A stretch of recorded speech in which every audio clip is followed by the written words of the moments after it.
আসসালামু আলাইকুম। Welcome to my YouTube channel BCS short drill.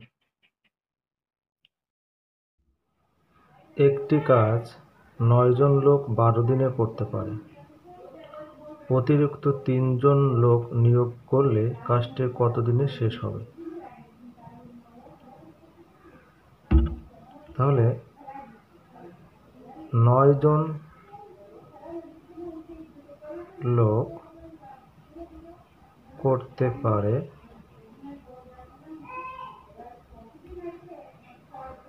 ১২ দিনে। অঙ্কটা একটা মানসিক দক্ষতার মতো, মানে অঙ্ক না করে অ্যান্সার পাওয়া যায়।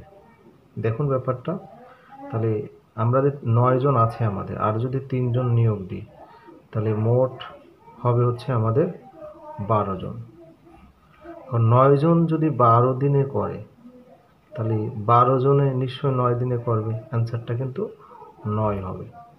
দেখেন এখন করে নিই, তো ৯ জন লোক করতে পারে ১২ দিনে, তাহলে একজন লোক করতে পারবে কত দিনে? একজন লোক করতে গেলে ওই কাজটা অবশ্যই তার বেশি দিন লাগবে, ঠিক আছে? আচ্ছা, এখন আরও ৩ জন লোক আমি বেশি নিয়োগ দিচ্ছি, তাহলে আমার আগে ৯ জন ছিল আর ৩ জন নিয়োগ ১২ জন। তাহলে ১২ জন লোক করতে পারবে, তাদের কম সময় লাগবে, আর কম হলে ভাগ, তাহলে ৯ দিন। এই জন্য বলি যে অঙ্কটা মুখে মুখেই করা যাইত, যে ৯ জন লোক যদি ১২ দিনে করতে পারে তাহলে ১২ জন লোকের নিচে ৯ দিন লাগবে, সোজা হিসাব। এটাই হচ্ছে অ্যান্সার।